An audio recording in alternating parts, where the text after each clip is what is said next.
रामपालजी महाराजांचा असून मराठी भाषिक भक्त समाजास सहज समजावे म्हणून हिंदी भाषेतून मराठी भाषेत रूपांतरित करण्यात आलेला आहे.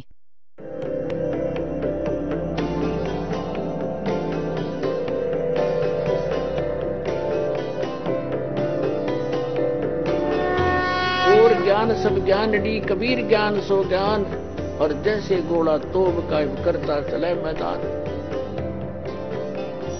जगद्गुरु तत्वदर्शी संत रामपालजी महाराजांचे अमृत वचन सर्व पवित्र धर्मांच्या व पवित्र शास्त्रांच्या आधारावर. आता 4 युग झाली आणि आकाशवाणी केली दुर्गाला क्षरपुरुषाने की दुर्गा सृष्टी रच. दुर्गाने म्हटलं, प्रकृती देवीने म्हटलं की तुमचा ज्येष्ठ पुत्र तुमच्याच शोधात गेला आहे, माझं न ऐकता गेला आहे. तर आकाशवाणीतून म्हटला कालपुरुष, क्षरपुरुष, त्याला परत बोलाव, मी कधीही दर्शन देणार नाही. तर त्या मुलीला तिकडे पाठवलं. मुलीनं जाऊन पाहिलं आणि आवाज दिला. ब्रह्मा उठला नाही. आपल्या आतून अंतःकरणाने फोन केला, टेलिफोन केला. हे माते, ब्रह्माजी उठत नाहीत, आता काय करू? खूप आवाज दिला. दुर्गाने म्हटले की तू त्यांचे चरण स्पर्श कर. चरण स्पर्श होताच ब्रह्माचे डोळे म्हणजे ब्रह्माची समाधी तुटली. समोर पाहिलं एका तरुणीला. ब्रह्माजी म्हणाले की तू कोण कुलटा आलीयस? तुला मी शाप देतो, तू माझा तपोभंग करायला आलीयस. तेव्हा मुलगी म्हणाली की मला मातेनं पाठवलंय आणि तुमच्याशिवाय सृष्टी रचता येत नाहीये. आई खूप चिंतित आहे, तुम्ही चला. तेव्हा ब्रह्मा म्हणाले की कसं येऊ? पित्याचं दर्शन झालं नाहीये. आईजवळ मी प्रतिज्ञा करून आलो होतो की जर मला पित्याचं दर्शन झालं नाही तर मी तुला तोंड दाखवणार नाही, दर्शन नाही देणार, परत नाही येणार. आता कसा येऊ? परमात्मा मिळाला नाही. तर ब्रह्माने सांगितलं की तू एक काम कर, तू खोटी साक्ष दे, तर मी तुझ्याबरोबर येईन. आता त्या मुलीने विचार केला की आईचं काम झालं नाही तर ती क्रोधित होईल आणि जर मी खोटं बोलले तर असं म्हणतील की मी माझ्या मर्जीने बोलले, तर मी मरून जाईल, हा भार सहन नाही होणार. तर तिने अट घातली की तू माझ्याबरोबर विलास कर, तर मी तुझी खोटी साक्ष देईन, तू माझ्याबरोबर असं कर. ब्रह्माने विचार केला की परमात्म्याचं दर्शन झालं नाहीये, तसा तर मी घरी जाऊ शकत नाही. त्याने त्या तरुणीची गोष्ट ऐकली. तर त्या मुलीने आपल्या वचनाने आणखी एक मुलगी निर्माण केली आणि म्हणाली की एकापेक्षा दोघींची साक्ष अधिक चांगली राहील. तिने त्या दुसऱ्या मुलीलाही सांगितलं की तू पण साक्ष दे की ब्रह्माजींना पित्याचं दर्शन झालं आहे आणि आमच्या समक्ष झालंय. तिनेही त्याच उद्देशाने ही अट घातली की यांनी मला खोटं ठरवू नये आणि यातून आपण वाचू. त्या मुलीनेही ब्रह्माला तीच अट घातली. ब्रह्माने ते स्वीकार केलं. आता ते तिघेच्या तिघेही माता दुर्गाकडे आले. आता दुर्गाने विचारलं, प्रकृती देवीने विचारलं ब्रह्माला, तुला तुझ्या पिताजींचं दर्शन झालं काय? आता त्या नियोजित षडयंत्रानुसार ब्रह्माजींनी सांगितलं की हो, मला माझ्या पित्याचं दर्शन झालंय. तर माता दुर्गा म्हणाली की मी कसा विश्वास ठेवू तुझ्यावर? कारण दुर्गाला तर निश्चित माहिती होतं त्याचे पिता त्याला दर्शन देणार नाहीत, हा त्यांचा अंतिम आदेश होता, अंतिम निर्णय होता, ते ठाम होते. आता दुर्गाला तर पूर्ण दृढ विश्वास होता की असं होऊच शकत नाही. तर ती म्हणाली की काही साक्षीदार दाखव, काही पुरावा दाखव. ब्रह्माने सांगितलं की ह्या दोन्ही मुली माझ्या साक्षीदार आहेत. दोन्ही मुलींना दुर्गाने विचारलं की सांगा, तुमच्या समक्ष यांना दर्शन झालंय? म्हणलं हो. दोघींनीही खोटी साक्ष दिली की आमच्या समक्ष यांना ब्रह्माजींना परमात्म्याने दर्शन दिले मानव सदृश्य. कारण वेदात लिहिलंय, यजुर्वेद अध्याय नंबर 5च्या श्लोक नंबर 1 मध्ये आणि 5च्या मंत्र नंबर 8 मध्ये. 8 मध्ये तर 3 वेळा लिहिले भगवानाविषयी आणि यजुर्वेद अध्याय नंबर 5च्या मंत्र नंबर 1 मध्ये दोनदा लिहिले, अग्ने तनुरसी विष्णवे त्वा सोमस्य तनुरसी. परमात्मा सशरीर आहेत. त्या परमेश्वराचं सर्वांचं पालनपोषण करण्यासाठी त्या अमर पुरुषाचं शरीर आहे. आणि ऋग्वेद मंडल नंबर 1 सूक्त नंबर 31 मंत्र नंबर 18 मध्ये स्पष्ट केलं आहे की तो नरवत अग्नेय म्हणजे मनुष्यरूप आहे. मनुष्य समान आहे तो परमात्मा. तर ब्रह्माला वेदांमधून माहिती होतं की भगवान मनुष्यासारखा आहे. त्यातून त्यांना समजलं आणि त्यांनी सांगितलं की भगवान मनुष्य सदृश्य आहे. आता दुर्गाला सगळ्यांनी साक्ष दिली, त्यामुळे दुर्गा बुचकळ्यात पडली की मला तर तो सांगत होता की मी दर्शन देणार नाही आणि यांना तर दर्शन दिलं. आता दुर्गा आपल्या मनात दुःखी होऊन दूर जाऊन बसली आणि म्हणू लागली की तू तर फारच खोटारडा आहेस. आकाशवाणीतून अंतर्मनातून तिने संपर्क साधला. अशाच प्रकारे बोलून घेतात जे सगळे भक्तीने ज्या सिद्धी प्राप्त होतात त्याच्या सहाय्याने दूर देशातील माणसाशी पण बोलू शकतात. आता दुर्गा म्हणाली की तू खोटारडा आहेस, तुम्ही खोटंही बोलता, सांभाळा तुमच्या कामाला, सगळं तुम्हीच करा. मला एक सांगता, मुलांना दुसरंच सांगता. तेव्हा त्या कालने, ब्रह्मने, क्षरब्रह्मने आकाशवाणी केली की हे तिघेही खोटं बोलत आहेत, मी कोणालाही दर्शन दिलं नाही. तेव्हा दुर्गा करारी मनाने आली. जसं तपास आधी करायला जेव्हा कळतं की खरं काय आहे, आधी तर तो नम्रपणे विचारतो, तो ठाणेदार, आणि मग लाठी घेऊन उभा राहतो आणि विचारतो की खरं सांग, खोटं बोलतोयस तू, मी त्याच्याकडून ऐकलंय, मी याच्याकडून असं असं ऐकलंय. तसं ती म्हणू लागली की मला आकाशवाणी झालीय परमात्म्याची, तुम्हाला कोणीही दर्शन दिलेलं नाहीये. तेव्हा ब्रह्मा हसला आणि म्हणाला, माते, मी प्रतिज्ञा करून गेलो होतो की पित्याचं दर्शन झालं नाही तर मी तुला तोंड दाखवणार नाही. पित्याचं दर्शन झालं नव्हतं. आम्ही तिघे मिळून खोटं बोललो परत येण्यासाठी. तेव्हा दुर्गाने त्या तिघांनाही शाप दिला. ब्रह्माला शाप दिला की तुझी या जगात पूजा होणार नाही आणि तुझे जेवढेही शिष्य वंशज होतील ते तुझ्यासारखेच लबाड, खोटारडे असतील. सत्य माहीत नसूनही स्वतःला विद्वान म्हणवतील. तर ब्रह्माजीचे शिष्य कोण आहेत? ऋषी महर्षी. त्यांना वेदांचं काहीच ज्ञान नव्हतं आणि महर्षी पदवी प्राप्त करून घेतली. आम्ही दाखवतो, घाबरू नका जे पहिल्यांदाच ऐकतायत. पूर्ण तपशिलात सांगू की सतयुगातील ब्राह्मण आणि गुरु ऋषींना वेदांचं केवढं ज्ञान होतं. त्यांना वेदांचं काहीच ज्ञान नव्हतं. आता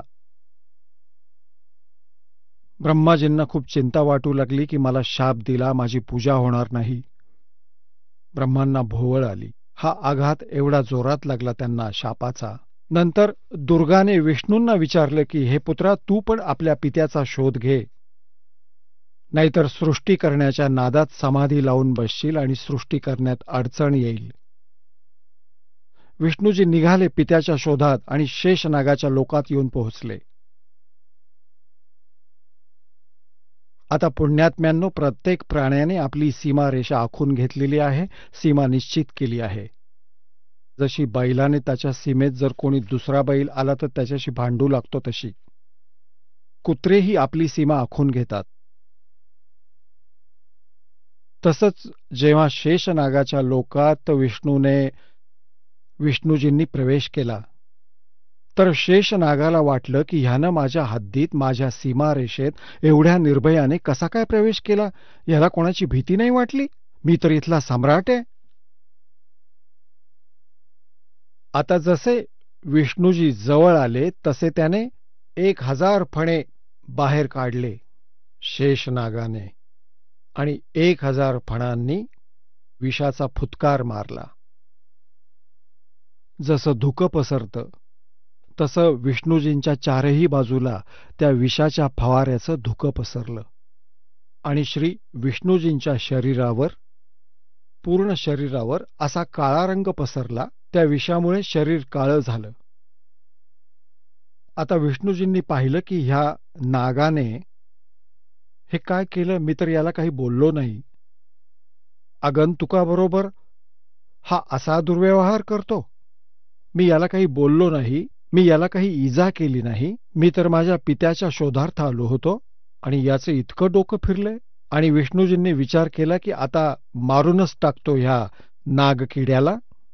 जसेही नागकिड्याला मारण्यासाठी विष्णूजी पुढे सरसावले, आकाशवाणी झाली एकदम ब्रह्मची, क्षरपुरुषाची, यांच्या पित्याची, की विष्णू, तुम्ही एक दुसऱ्याला जर असं मारत राहिलात तर सृष्टी कशी चालणार? तू परत जा आणि कुठेही मी कोणासमोर प्रकट होणार नाही, कोणाला दर्शन देणार नाही. माझी उपलब्धी कोणी करू शकत नाही. आणि जाऊन आपल्या आईला सरळ सरळ सांग की मला दर्शन झालेलं नाही. जर तू खोटं बोललास तर तुझी स्थिती सुद्धा ब्रह्मासारखीच होईल. आणि ह्या शेष नागाने तुझ्याबरोबर जो अभद्र व्यवहार केला आहे त्याचा सूड जशास तसे या न्यायाने तू त्याचा बदला द्वापार युगात श्रीकृष्णाच्या रूपात जाशील तेव्हा तू याचा बदला घे. आणि आता तू याला काही बोलू नकोस. विष्णूजीला जेव्हा आकाशवाणी झाली तेव्हा परमात्म्याची आकाशवाणी मानून परत मातेजवळ आले. मातेनं विचारलं, बाळा, तुला तुझ्या पित्याचं दर्शन झालं? विष्णूजी म्हणाले की नाही माते, मला कुठलंच दर्शन झालं नाही. मातेनं विचारलं, तुझे असे हाल का झाले? तो म्हणाला, मी शेष लोकात गेलो होतो आणि तिथे असं असं झालं.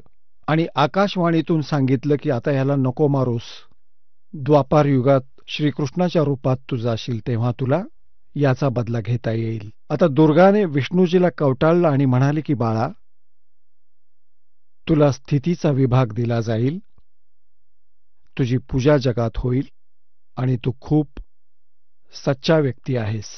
आता तिसऱ्या पुत्राकडे शिवजीकडे दुर्गा माता गेली आणि म्हणाली, बाळा, तुझ्या 2 बंधूंना तर पित्याचं दर्शन झालं नाही, त्यांनी तर खूप प्रयत्न केला. आता तूही तुझ्या पित्याचा शोध घे, नाहीतर नंतर सृष्टिकर्म सुरू होईल, त्यानंतर तू तिकडे जा, संन्यास धारण कर, आत्ताच जाऊन शोध घे.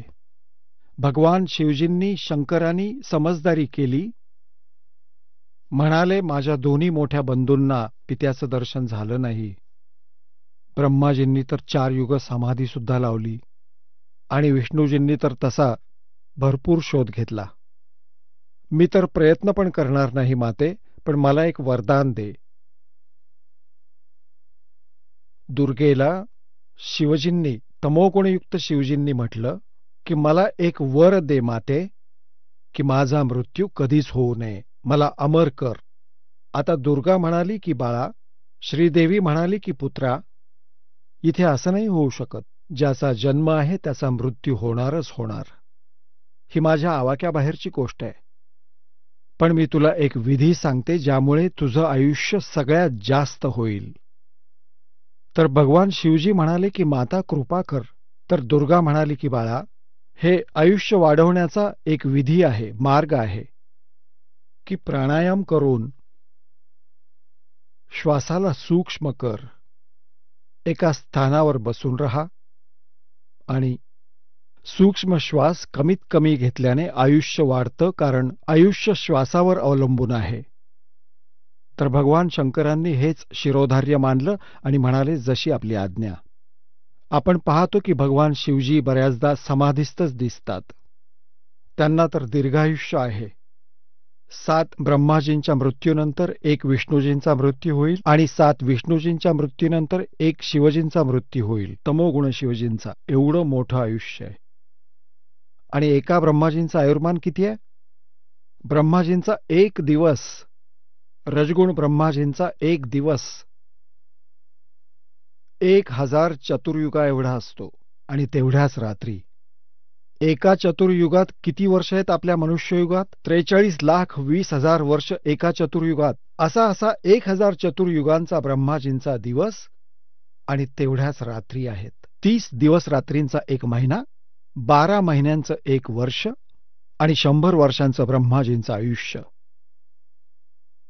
याच्या 7 पट विष्णूजींचं, सत्वगुण विष्णूजींचं आणि विष्णूजींच्या 7 पट तमगुण शिवजींचं इतकं मोठं आयुर्मान असतं. मग या तिन्ही पुत्रांचा विवाह करायचं दुर्गाने ठरवलं. आकाशवाणी केली काल ब्रह्मने क्षरपुरुषाने दुर्गादेवीला की दुर्गा तू ह्या तिन्ही पुत्रांना परत सागर मंथनाला पाठव आणि तिथं त्यांच्या विवाहासाठी तूच 3 रूप घे, 3 कन्या रूप धारण करून ये. आता श्रीदेवीने 3 रूप बनवली गुप्तपणे आणि समुद्रात लपवली. तिकडून तिन्ही पुत्रांना सांगितलं की जा मुलांनो, तुम्ही सागर मंथन करा आणि काल ही सगळी व्यवस्था करतो. यांनी जाऊन सागर मंथन दुसऱ्यांदा केलं तर 3 मुली बाहेर आल्या. आता माताने सांगितलं होतं की बाळांनो, जी पहिली येईल आधी पहिल्या कन्येची ओळख करून घे, मग दुसऱ्या कन्येची ओळख कर आणि मग तिसऱ्या कन्येची ओळख करून घे. तर तिघांनी ते मागे पुढे केलं आणि मातेकडे घेऊन आले. दुर्गाने विचारलं पहिली कोणती बाहेर आली, तर ही. तिचं नाव सावित्री ठेवण्यात आलं आणि ब्रह्माला सांगितलं की ही तुझ्या पत्नी रूपात असेल. दुसरीला सांगितलं तुझं नाव लक्ष्मी असेल आणि विष्णूजींबरोबर तिचा विवाह केला. आणि तिसरीला सांगितलं की तुझं नाव उमा असेल आणि तिचा विवाह शिवजींबरोबर केला. आता इथून ह्या एका ब्रह्मांडामध्ये कालसृष्टीला प्रारंभ झाला. ह्या क्षरपुरुषाच्या परिवाराला प्रारंभ झाला. यातून सूर आणि असुर निर्माण झाले. आणि पुण्यात्म्यांनो, जे पुराणात आपण सागर मंथनाबाबत ऐकतो की 14 रत्न निघाली, भगवान शिवजींनी विषप्राशन केलं, ही तर सगळी नंतरची गोष्ट आहे. तर पहिल्यांदा हे अशा प्रकारे सागर मंथन झालं होतं. ते ह्या वेदांमध्ये पुराणांमध्ये नाहीये, ते सूक्ष्म वेदात आहे, 5व्या वेदात. पुण्यात्म्यांनो, आता ही आहे ती सृष्टी रचना जी 5व्या वेदात आहे, सूक्ष्म वेदामध्ये. आता 5व्या वेदाची आपल्याला कल्पना नव्हती. आदी शंकराचार्यांनी आपल्या द्वारा रचलेल्या पुस्तकात त्या सूक्ष्म वेदाचं 5व्या वेदाचं वर्णन केलं आहे आणि त्यांनी आपल्याद्वारे रचलेल्या त्या पुस्तकात उल्लेख केला आहे. वेळ आली की आपण दाखवू. आता परमेश्वर कबीर देवजींनी 600 वर्षांपूर्वी सन 1398 मध्ये ते सशरीर आले होते सतलोकावरून शिशुरूप धारण करून. काशीनगरीत लहर तारा तलावात फुललेल्या कमळावर शिशुरूपात विराजमान झाले होते प्रभू. आणि हा 5वा वेद सांगण्यासाठी ते स्वतःहून आपल्याकडे येत आहेत. आणि त्यांना एक निस्संतान विणकर जोडपं घेऊन गेलं होतं. विणकराच्या घरी त्यांचं संगोपन झालं. आपल्या लीला दाखवत ते मोठे झाले. कारण असेच परमात्मा लीला करू शकतात, कारण वेदांमध्ये सुद्धा असंच लिहिलेलं आहे की तो परमात्मा येतो प्रत्येक युगामध्ये आणि असं मनुष्यासारखं जीवन जगून, मनुष्यासारखं कर्म करून, आपल्या लीला दाखवून आपला निर्वाह करून दाखवतो. ऋग्वेद मंडल नंबर 1, सूक्त नंबर 31, मंत्र नंबर 17 मध्ये. तर परमात्म्याने आपली वाणी आजपासून 600 वर्षांपूर्वी आपल्या मुखकमलाद्वारे गीतेच्या अध्याय नंबर 4 मध्ये श्लोक क्रमांक 32 मध्ये ज्याविषयी म्हटलं आहे की धार्मिक यज्ञ म्हणजे अनुष्ठानाची अत्याधिक माहिती, विस्ताराने सत्य माहिती, खरी माहिती, संपूर्ण माहिती ब्रह्मण मुखे. ब्रह्मण म्हणजे सच्चिदानंद घनब्रह्म, मुखे म्हणजे मुखामधून उच्चार केलेल्या वाणीमध्ये अगदी विस्ताराने सांगितलंय. ते तत्वज्ञान आहे. त्याची माहिती घेतल्यानंतर आपली सगळी कर्म समाप्त होतात. म्हणजे चूकभूल बंद होईल, चुकीची साधना आपण करणार नाही. परमेश्वर कबीर देवजी त्यावेळी म्हणत असत की ह्या नकली गुरु आचार्यांना, भोंदू मंडळींना की तुम्ही जनतेची दिशाभूल करीत आहात. तुम्ही म्हणताय की ब्रह्मा विष्णू महेशाचे कोणी मातापिता नाहीयेत. परमात्मा म्हणतात की यांचे मातापिता आहेत, त्यांचा जन्ममृत्यू होतो, ते जन्मतात, ते मरतात, ते अविनाशी नाहीयेत, ते संपूर्ण देव नाहीयेत. तर ह्या गोष्टीचा खूप विरोध झाला होता परमेश्वराला. त्या भोंदू आचार्यांनी त्या नकली गुरूंनी कबीर परमेश्वरांच्या बाबत खूप खोट्या अफवा पसरल्या की ते खोटे आहेत, अशिक्षित आहेत, त्यांनी गीता पठण केलेलं नाही, पुराण पठण केलेलं नाही, संस्कृतचं ज्ञान नाही, अशिक्षित व्यक्ती आहेत ते, त्यांना काय माहीत वेद व पुराण काय आहे ते, हे खोटं बोलतायत, त्यांचं ऐकू नका, त्यांना मानू नका. तिथंच तर आमची फसवणूक झाली आम्हा जनतेची. कारण आमचे आचार्य जे आहेत, जे गुरु लोक होते, ब्राह्मण ऋषी होते, ते संस्कृत भाषेचे ज्ञानी होते. तर आपण हा विचार केला की हे सगळे ग्रंथ संस्कृत भाषेमध्ये विद्यमान आहेत, लिहिलेले आहेत. तर कबीरजी संस्कृत जाणत नव्हते, ते कुठल्या ब्राह्मणाकडे शिकलेले नव्हते. म्हणून कबीरजी खोटं बोलत असतील आणि आपले गुरु आचार्य खरं सांगत असतील, अशी धारणा करून त्या परमेश्वराच्या ज्ञानाला आम्ही स्वीकारलं नाही आणि त्याचेच दुष्परिणाम आम्ही आजही भोगत आहोत. आम्ही जी भक्ती करतो ती शास्त्राविरुद्ध आहे. आम्हाला जे ज्ञान प्राप्त आहे ते परमात्म्याचे ज्ञान नाही. आजपासून 600 वर्षांपूर्वी आपले परमेश्वर सच्चिदानंद घनब्रह्मवाणीद्वारे बोलले होते.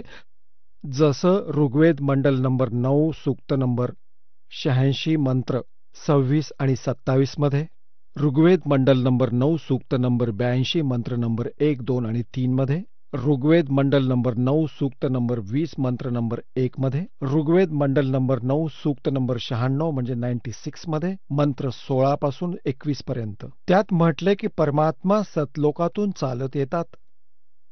ऋग्वेद मंडल नंबर 9 सूक्त नंबर 1 मंत्र नंबर 8, 9 मध्ये स्पष्ट केलंय हे परमात्म्याने की तो शिशुरूप धारण करतो आणि जेव्हा शिशुरूपात तो येतो परमात्मा, तर त्याच्या पालनपोषणाची क्रिया कुमाऱ्या गायीकडून केली जाते आणि तो परमात्मा तत्वज्ञान, यथार्थ ज्ञान सांगण्यासाठी आपल्या प्रिय आत्म्यांना भेटतो. श्रेष्ठ वर्णीय आत्म्यांना तो भेटतो आणि आपल्या तत्वज्ञानाने परिपूर्ण करतो. त्या आधारावर परमात्मा ज्या लीला करतात तशाच प्रकारे करत आदरणीय धरमदास साहेबांना भेटले.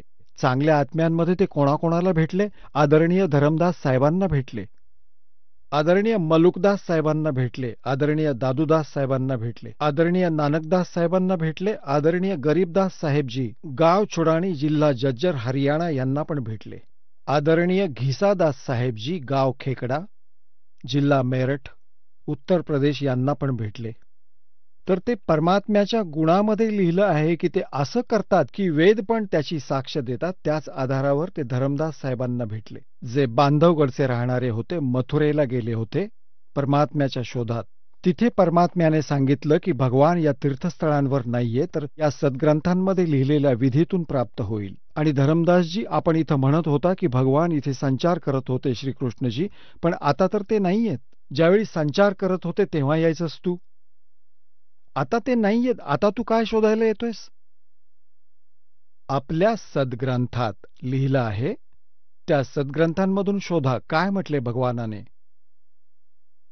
धर्मदास ये जग बोरा न कोई न जाने पद निर्वाण, यही कारण मैं कथा पसारा, जग से कहिए वो राम नियारा.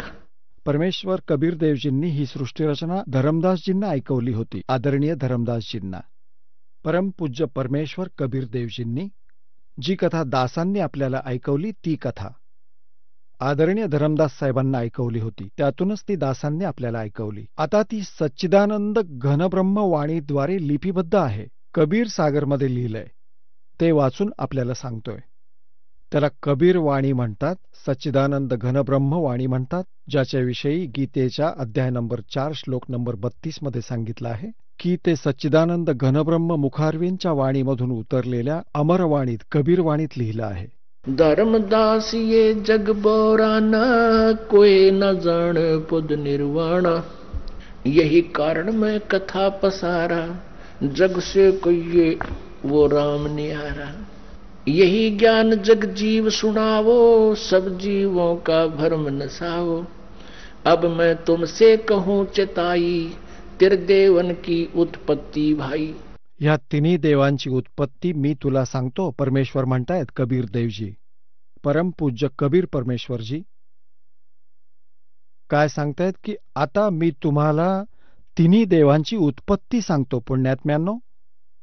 600 वर्षांपूर्वी परमात्म्याने हे ज्ञान आपल्या सच्चिदानंद घनब्रह्म वाणीतून लिहिलं आणि बोललं, आणि तेच आता आपल्याला दाखवणार पुराणांमध्ये आणि वेदांमध्ये, गीतेमध्ये. तुम्ही तोंडात बोटं घालाल की खरंच हे भगवान आहेत? आम्हाला कसं मूर्ख बनवलं होतं या नकली आचार्यांनी, गुरूंनी.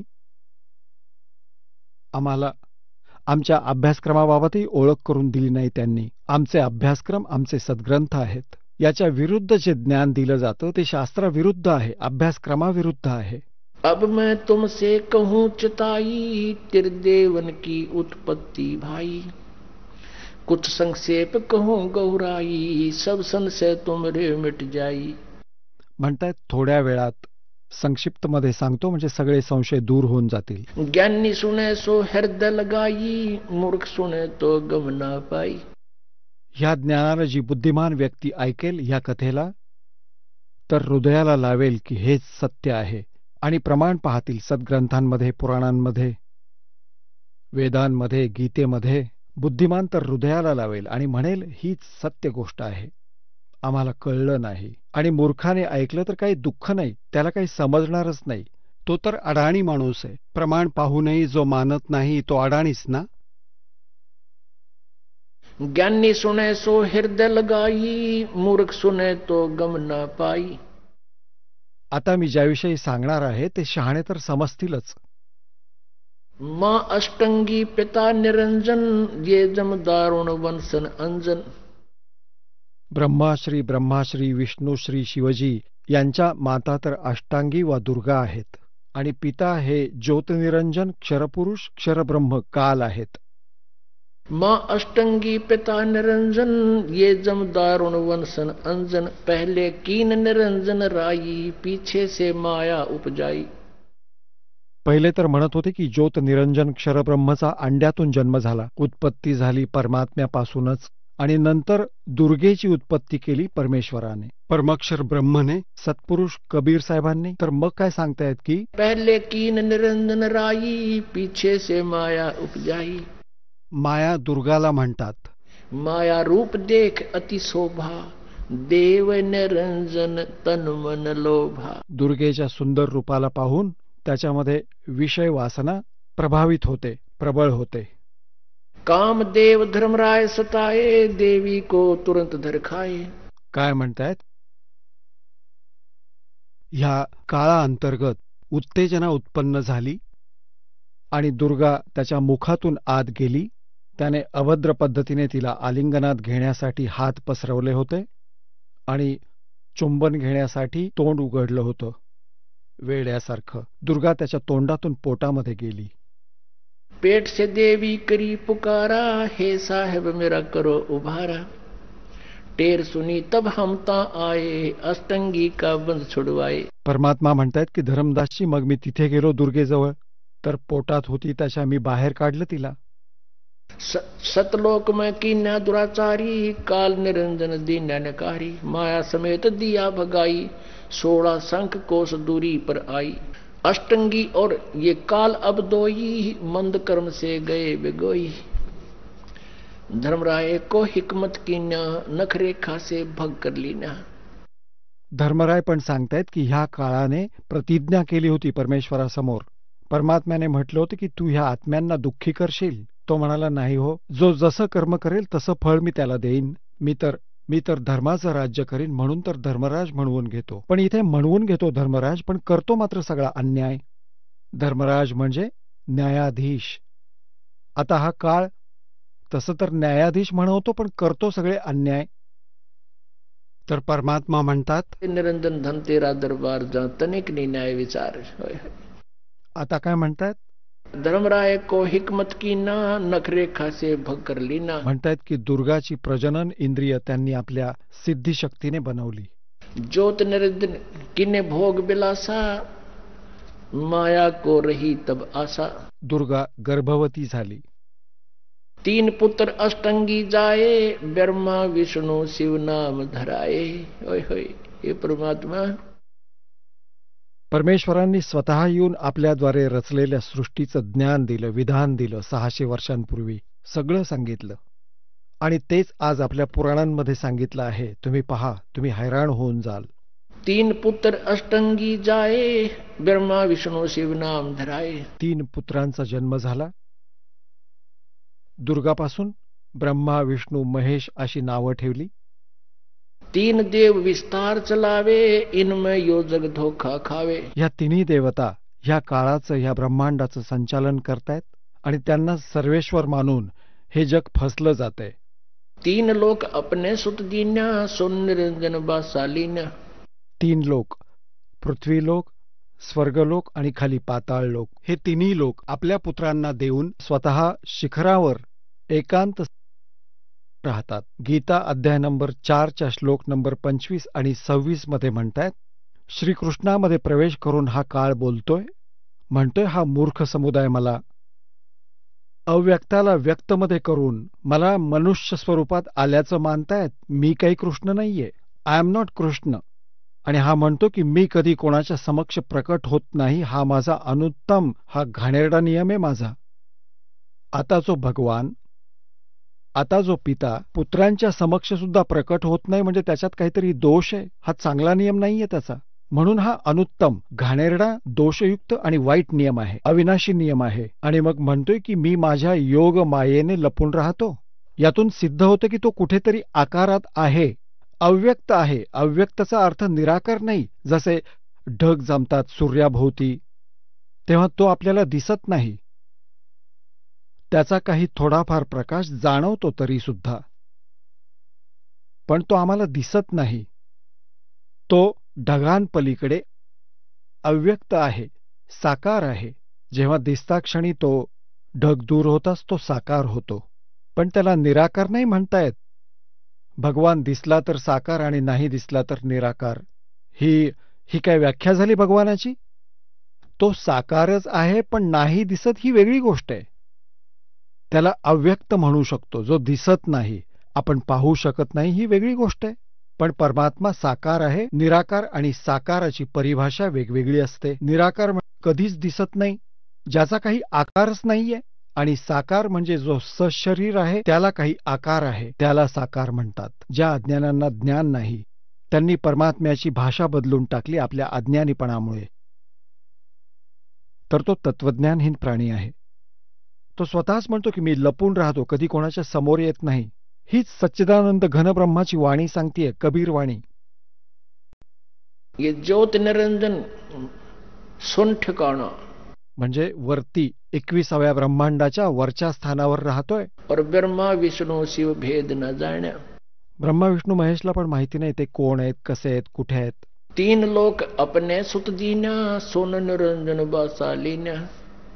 3 देव सो उसको ध्यावे, निरंजन का वो पार न पावे. ह्या तिन्ही देवता समाधी लावतात आणि तरीही ते प्रयत्न करत राहतात, कारण आत्मा राहू शकत नाही भगवानाशिवाय. म्हणून सतत प्रयत्न करत राहतात, तपस्या करत राहतात.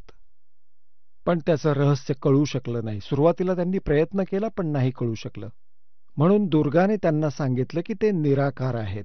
तर त्यांनी स्वीकार केला की ते निराकार आहेत. आणि यांच्या प्रयत्नातूनही तो त्यांना मिळाला नाही, म्हणून त्यांनी आपल्या सोच विचारातून त्याची व्याख्याच बदलली की तो निराकार आहे. कारण दिसत नाही त्यांना तो. त्यांची वे ऑफ वर्शिप परमात्मा पाहण्याची नव्हती. वेदांमध्ये जे वर्णन आहे परमात्म्याचं, ओम नाम आणि आदी जे साधनं आहेत, ही परमात्म्याला मिळवण्याची नाहीयेत. कारण गीता अध्याय नंबर 11च्या श्लोक 47 आणि 48 मध्ये हे श्रीमद भगवद्गीतेचं ज्ञान हा काळच देतोय श्रीकृष्णामध्ये प्रवेश करून, आणि सांगतोय की अर्जुना, माझं वास्तविक रूप हेच आहे आणि विराट रूप दाखवलं. आणि माझं दर्शन, माझी प्राप्ती, माझं हेच रूप आहे आणि या रूपात मी कधी कोणाला दर्शन देत नाही, ही माझी प्रतिज्ञा आहे. आणि असं म्हणतो की अर्जुना, तुझ्या आधी माझ्या ह्या रूपाला, जे आज तू पाहिलेस, आधी कुणीही पाहिलेलं नाही या विराट रूपाला. आता श्रीकृष्ण गीतेमध्ये म्हणत असते तर असं नसते म्हटले की हे माझं विराट रूप हेच खरं रूप आहे, हे काल रूप आहे, याला आधी कुणी पाहिलेलं नाहीये. कारण श्रीकृष्ण तर कौरवांच्या सभेत आपलं विराट रूप आधी दाखवून बसले होते, तर हे शब्द बोलले नसते जे श्रीमद भगवद्गीता अध्याय नंबर 11च्या श्लोक 47 मध्ये म्हटलं आहे. आणि 48 मध्ये म्हटले की माझी प्राप्ती म्हणजे माझं रूपदर्शन म्हणजे भगवान प्राप्ती, ब्रह्मप्राप्ती म्हणजे ब्रह्मचं हे रूप आहे, हा काल आहे. म्हणतायत ना वेदोवर्णित विधीने, ना कुठल्या जपाने, ना तपाने, ना कुठल्या क्रियेने कोणीही प्राप्ती करू शकत नाही. याने हे सिद्ध होते की गीता अध्याय 8च्या श्लोक 13 मध्ये म्हटलंय की ओम इति एकाक्षरम ब्रह्मव्यवहारण मामनुस्मरण. माझ्या ब्रह्मचं फक्त ओम हे एकच अक्षर आहे. त्याचं उच्चारण करत श्रवण करणारा ये परयाती त्यजम देहम, जो शरीर सोडून जाईपर्यंत श्रवण करत राहतो, तर माझ्यापासून प्राप्त झालेल्या परमगतीला प्राप्त होतो. तो ओम नामाने जेवढी गती होऊ शकते तेवढी प्राप्त करतो. तर इथं हे म्हणतायत की माझी प्राप्ती ना वेदोवर्णित विधींनी, ना तपाने, ना जपाने, ना कोणत्या क्रियेने होऊच शकत नाही, हे श्लोक 47-48 मध्ये म्हटलंय. तर यातून हे सिद्ध झाले की त्या ज्योत निरंजनचं कोणीही दर्शन नाही घेतलं आणि त्याला म्हटलं की तो निराकार आहे. कहते खोजत खोजत थाकिया, अंत कहा बेचून. शोधून शोधून थकला आणि म्हणतोय की भगवान निराकार आहे, जेव्हा की तो साकार आहे. वेद आणि पुराण साकार म्हणतायत, कुराण साकार म्हणते, बायबल साकार म्हणते. आणि कोणत्याही धर्माच्या कोणत्याही भक्ताला विचारा, सगळे म्हणतात भगवान निराकार आहे. आता पुढच्या वेळेस आपल्याला सगळे डिटेल्स दाखवू, प्रत्येक शास्त्राचं प्रमाण देऊ, ह्या परमात्म्याद्वारे रचले गेलेल्या सृष्टीला प्रमाणित करू आपल्याच सद्ग्रंथांमधून. तेव्हा तुमचा विश्वास बसेल. बोलो सद्गुरुदेव की जय.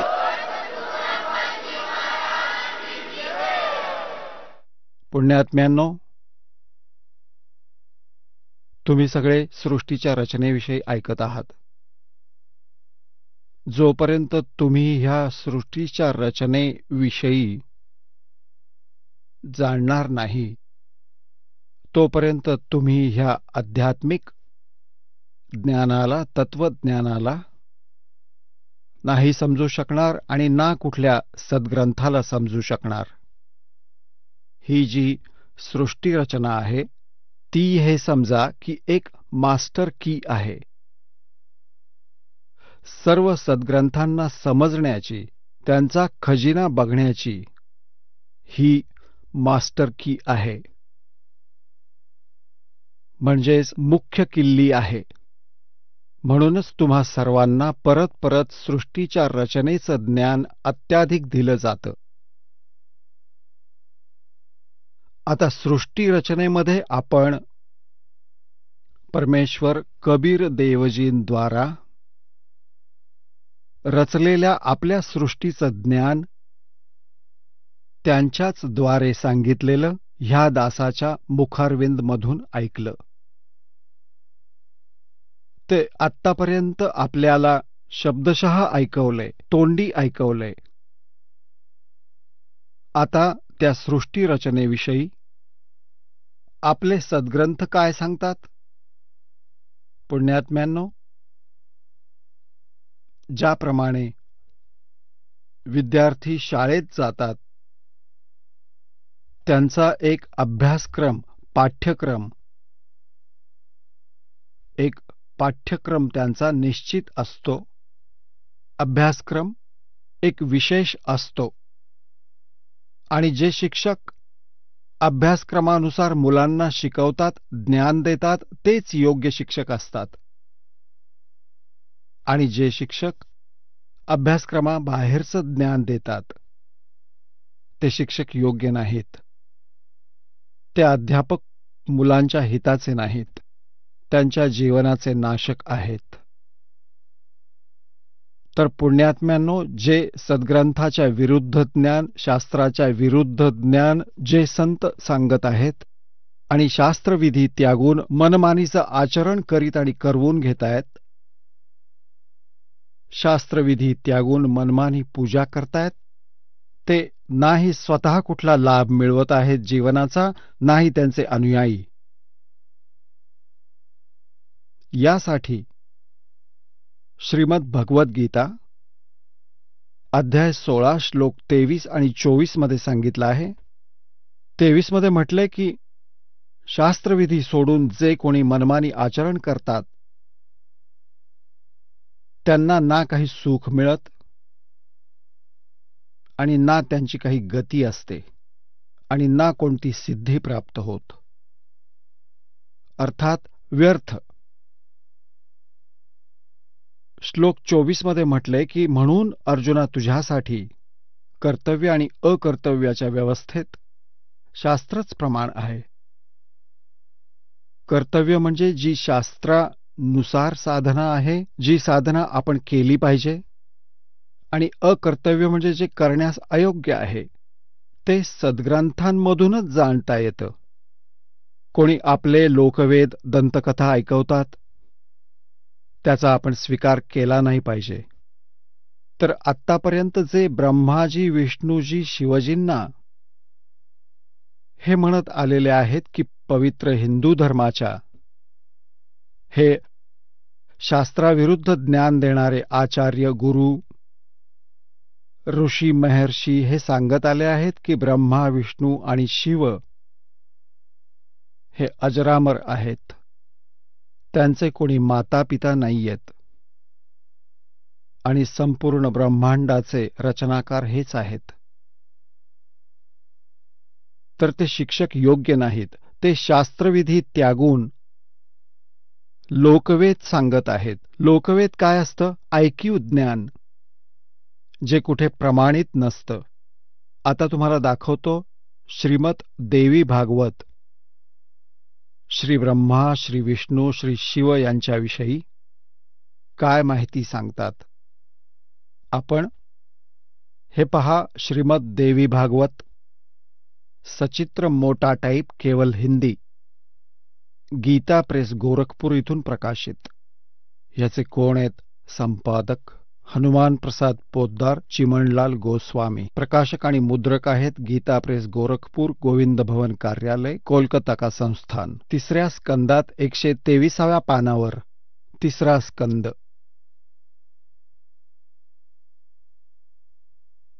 भगवान विष्णू आपली माता दुर्गा हिची स्तुती करत आहेत. काय म्हणतात? तू शुद्ध स्वरूपा आहेस. हा संपूर्ण संसार तुझ्यापासूनच निर्माण झाला आहे. मी, ब्रह्मा आणि शंकर, विष्णूजी म्हणतायत, आम्ही सगळे तुझ्या कृपेमुळे विद्यमान आहोत. आमचा आविर्भाव म्हणजे जन्म, तिरोभाव म्हणजे मृत्यू, आमचा जन्म आणि मृत्यू होत असतो. फक्त तूच नियमित आहेस, जगत जननी आहेस, प्रकृती आणि सनातनी देवी आहेस. हा प्रकृती शब्द लक्षात ठेवा. दुर्गाला प्रकृती पण म्हणतात. आता गीतेमध्ये सांगितले 14व्या अध्यायात 3, 4 आणि 5व्या श्लोकात, कारण हा कोड वर्ड आहे गीताजी. प्रकृती दुर्गेला म्हणतात. यावरून असं स्पष्ट होतं की ब्रह्मा, विष्णू, महेश यांचा जन्म आणि मृत्यू होतो. भगवान शंकर म्हणाले, देवी, जर महाभाग विष्णू तुमच्यापासून प्रकट झाले आहेत, तर त्यांच्यानंतर उत्पन्न झालेले ब्रह्मा हे पण तुझेच बालक आहेत. मग मी तमोगुणी लीला करणारा शंकर तुझी संतान नाही का? अर्थात मलाही उत्पन्न करणारी तूच आहेस शिवे. संपूर्ण संसाराची सृष्टी करण्यामध्ये तू खूप चतुर आहेस. या संसाराच्या सृष्टी, स्थिती आणि संहारामध्ये तुझे गुण सदा समर्थ आहेत. या तिन्ही गुणांपासून उत्पन्न झालेले आम्ही, रजगुण ब्रह्मा, सद्गुण विष्णू, तमोगुण शंकर, ह्या तिन्ही गुणांपासून उत्पन्न आम्ही तिघे ब्रह्मा, विष्णू आणि शंकर नियमानुसार कार्यामध्ये तत्पर असतो. पुण्यात्म्यांनो, ह्या पवित्र देवी पुराणामध्ये या काही ओळींमध्ये स्पष्ट केलंय की श्री ब्रह्मा, विष्णू, महेश हे नाशवंत आहेत. त्यांचा जन्म आणि मृत्यू होतो. दुर्गा त्यांची माता आहे. आणि रजोगुणी ब्रह्मा, सद्गुणी विष्णू, तमोगुणी शिव आहेत. आणि चौथा कॉन्सेप्ट हा क्लिअर झालाय की हे फक्त नियमित कार्यच करू शकतात. ज्याचा जसा नियम आहे, ज्याच्या भाग्यामध्ये जे लिहिलं आहे त्यामध्ये ते परिवर्तन करू शकत नाहीत. जसं आहे तसंच देऊ शकतात. जसं कर्म आहे तसंच फळ त्यांना मिळतं. तसा त्यांचा नियम आहे आणि हे आपल्या सद्ग्रंथांमध्ये लिहिलं आहे. आता आपल्याला विस्तृतपणे दाखवतो.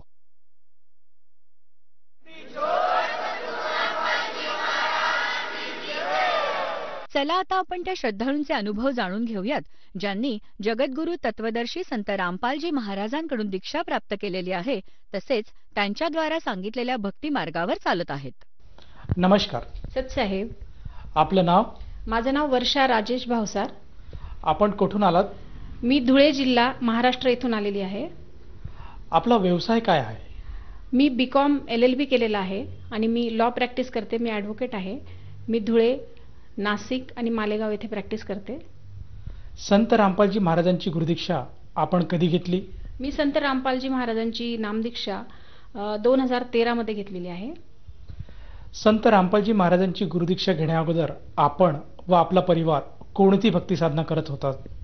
संत रामपालजी महाराजांकडून नामदीक्षा घेण्याच्या अगोदर जी प्रचलित महाराष्ट्रामध्ये जी काही भक्ती साधना चालते त्या सगळ्या गोष्टी मी लहानपणापासून करत आलेली आहे, बघत आलेली आहे. आमच्या घरामध्ये गणपती बसत होते. आम्ही लहानपणापासून गणपती बसताना त्याच्या सगळ्या नैवेद्य वगैरे बनवताना ह्या सगळ्या गोष्टी आम्ही पाहिलेल्या आहेत. म्हणजे गणपती बसल्यावरती तर असं होतं की सकाळी उठून कुठून तरी फुलं आणायचे, मग त्याचा हार बनवायचा, तो गणपतीला घालायचा, नंतर गणपतीची आरती करायची. आरती घातल्यानंतर दोन्ही कान पकडून आणि मग उठबशा घालायच्या आणि झालेल्या चुकांची माफी मागायची. इतकी आस्था त्या गणपतीवर होती, कारण विघ्नहर्ता म्हणतात गणपतीला. नंतर देवीची पूजा आम्ही करायचो. नवरात्रामध्ये 9 दिवस आमच्याकडे अखंड ज्योत असायची, देवी बसायची. नवरात्रामध्ये जिथे गावाच्या बाहेर देवी बसवली जाते तिथे आम्ही पायी जायचो. म्हणजे शाळा सोडून, कॉलेज सोडून 9 दिवस आम्ही तिथे पायी जायचो आणि दर्शन करून, नारळ फोडून आणि मग घरी वापस यायचो. असा 9 दिवसांचा तो भक्ती साधनेचा प्रकार राहायचा. नंतर सत्यनारायणाची पूजा वर्षातून 2 वेळेस आमच्याकडे सत्यनारायणाची पूजा व्हायची. सत्यनारायणच्या पूजेच्या वेळेस सगळ्या कॉलनीतल्या लोकांना प्रसादाला बोलवणं, सगळा तो प्रसाद बनवणं, ती पूजा अगदी यथोचित करणं, ती जी कथा सांगायचे सत्यनारायणाची गुरुजी येऊन ती सगळी ऐकणं, ह्या सगळ्या गोष्टी आम्ही करत होतो. या सर्व भक्ती साधनेतनं आपल्याला व आपल्या परिवाराला काही लाभ मिळाला का?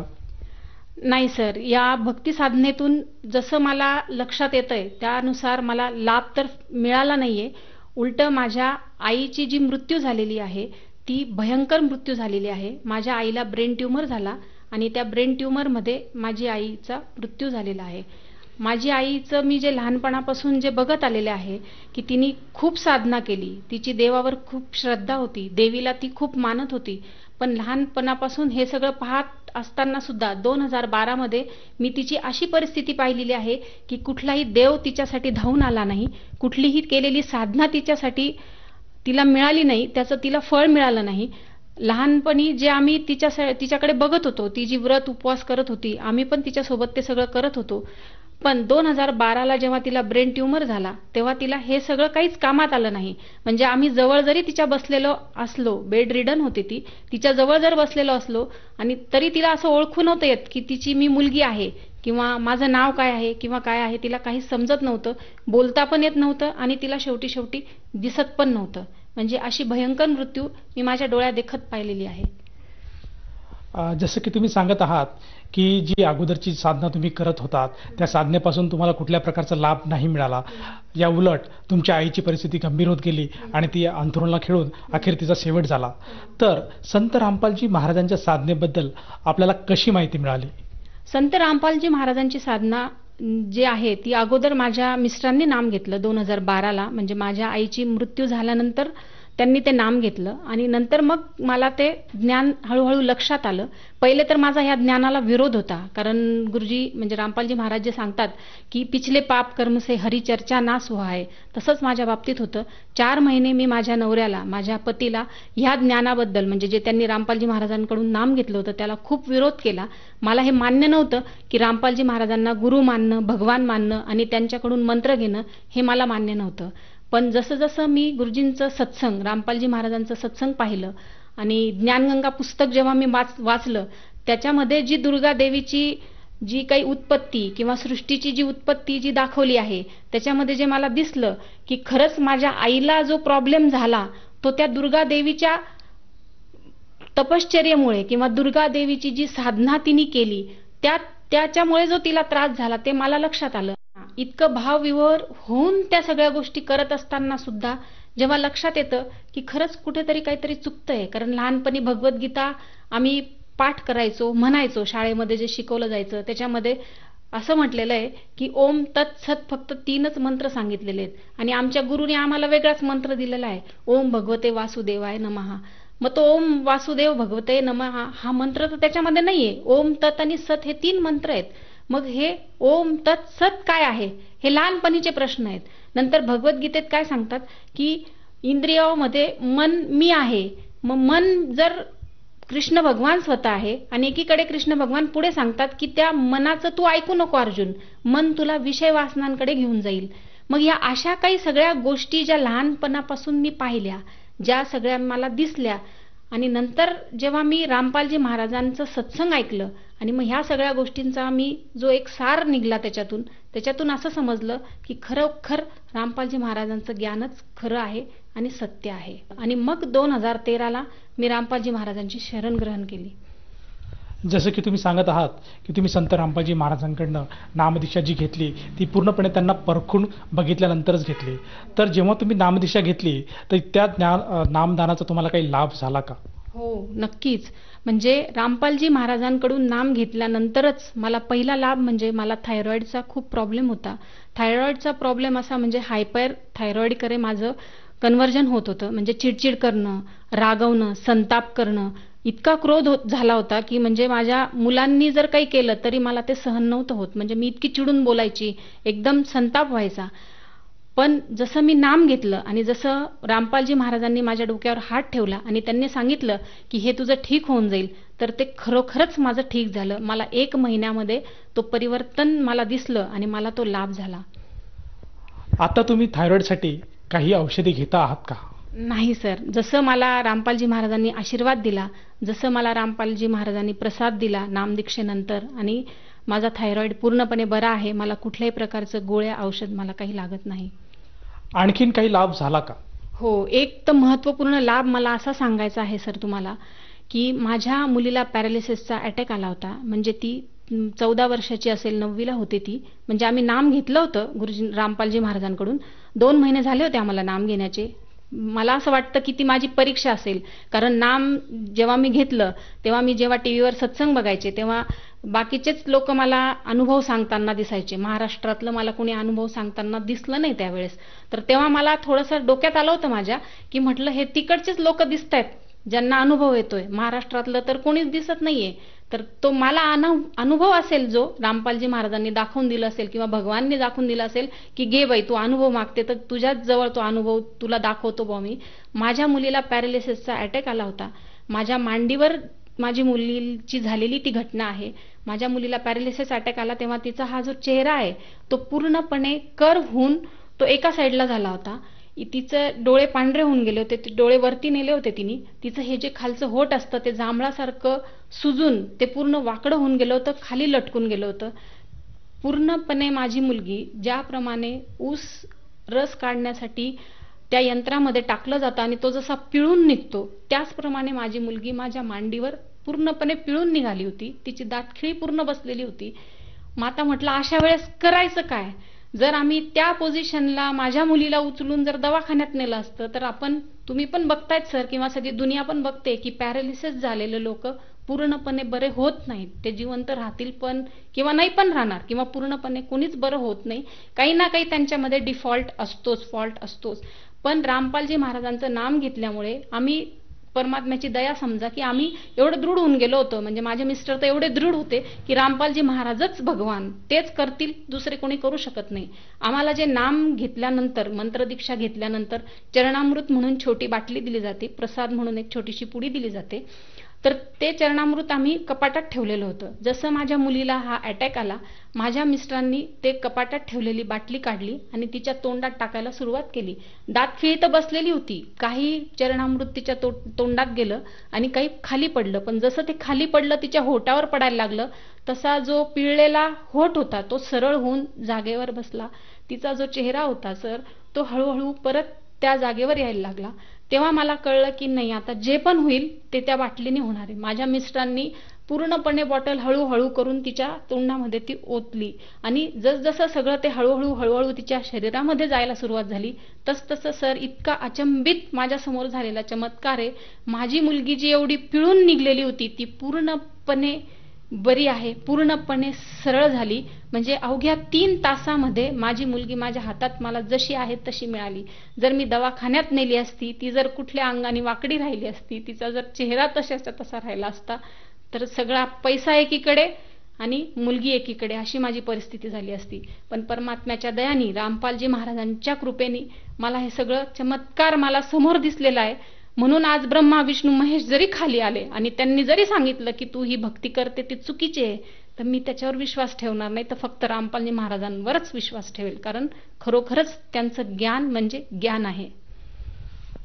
ताई, जसं तुम्ही सांगत आहात की संत रामपालजी महाराजांकडून दीक्षा घेतल्यानंतर आपल्याला जे चमत्कार बघायला मिळाले, आपली मुलगी जिला अर्धांगवायूचा झटका आला होता आणि त्या झटक्यातून ती बाहेर आली, तर आता तुमच्या मुलीची परिस्थिती कशी आहे आणि कुठल्या प्रकारच्या गोळ्या औषधे ती घेते आहे का? माझी मुलगी आता एकदम व्यवस्थित आहे. जर कोणाला तिला भेटण्याची पाहण्याची इच्छा असेल तर ते नक्की आम्हाला संपर्क करू शकतात. ती आता इंजिनिअरिंगच्या शेवटच्या वर्षाला आहे, म्हणजे ती तेव्हा 9वीला होती आणि आता ती इंजिनिअरिंगचं शेवटचं वर्ष करते आहे आणि एकदम व्यवस्थित आहे. तिला कुठल्याही प्रकारचा त्रास नाही, कुठल्याही प्रकारचं तिला औषध नाही, कुठल्याही प्रकारची गोळी नाही किंवा कुठल्याही डॉक्टरचा तिला सल्ला नाही. आपल्या अनुभवातून आपण सर्वसामान्य जनतेला काही संदेश देऊ इच्छिता का?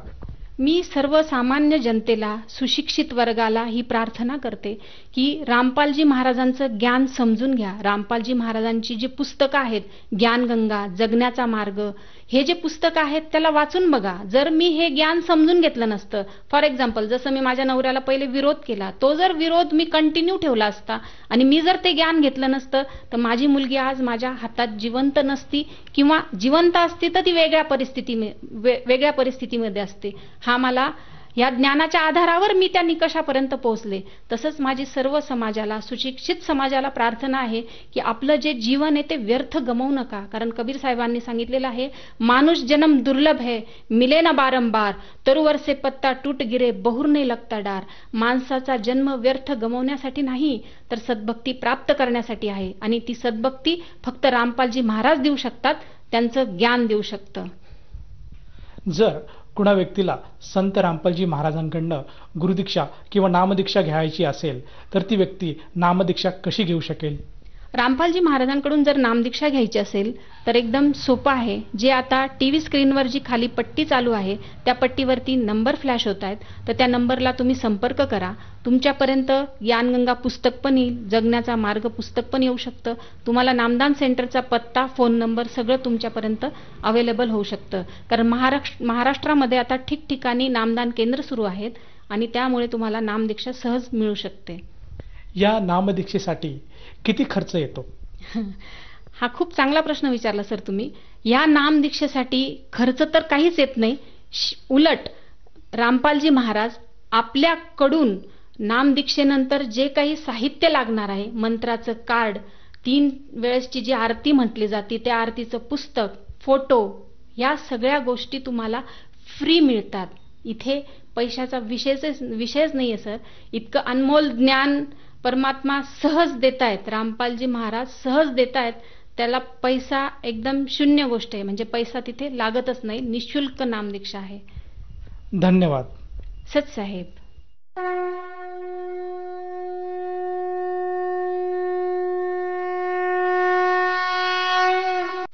आपण ऐकत होता जगद्गुरु तत्वदर्शी संत रामपालजी महाराजांचे मंगल प्रवचन. निशुल्क नामदीक्षा प्राप्त करण्यासाठी आणि अधिक माहितीसाठी संपर्क करा 7030303951